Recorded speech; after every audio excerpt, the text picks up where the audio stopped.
See how God takes us. He uses the power of the amplified spiritual agreement. It's the voltage. It's got to go from 1,000 and then it exponentially leaps into 10,000 with 2. Now, can you imagine how Joshua did this? So God gave Joshua the plan. He said, I want you to tell everybody first of all, and can I be a bit rude, but that's the Bible. He says, tell them to all shut up. Shut their mouths. Millions. Shut their mouths.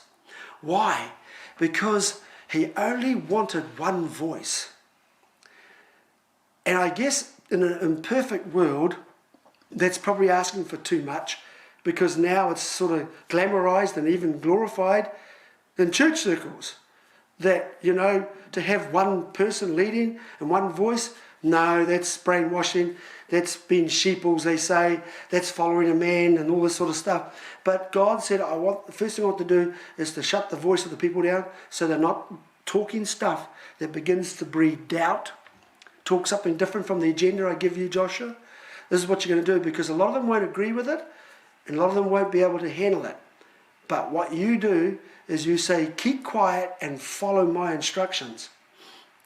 God said, tell them to be silent and to just march around those walls and just march around for the day, say nothing, do nothing, and just obey. Well, you know what? They did it. They actually linked in and they held their unity and their agreement. There's millions of them, by the way.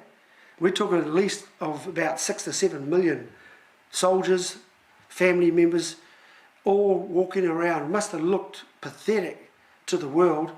Imagine thinking, laughing and mocking. All they're doing was just walking and marching around, saying nothing, doing nothing. Had no weapons. They were quiet, and the only voice was that of Joshua's. Then he told them again the same thing. For 6 days they did the same thing around that city. Now you remember this? They were all in agreement. Then on the 7th day he gave a different instruction. So now, after 6 days, working out, getting out any rebellion, by that time they'd got past the, what the heck's this, what that, and they were just doing it now. And they were just ready for any type of command that was going to come from Joshua. That was different from having to stay in the same rut. Smart God, isn't he?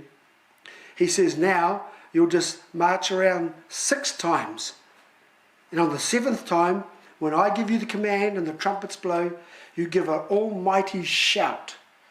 And at that shout, the city will come down. There's the strategy. The strategy that people say about the shout and all that sort of stuff, maybe so. It was in the unity. And everybody agreed with what was given as direct orders from Joshua.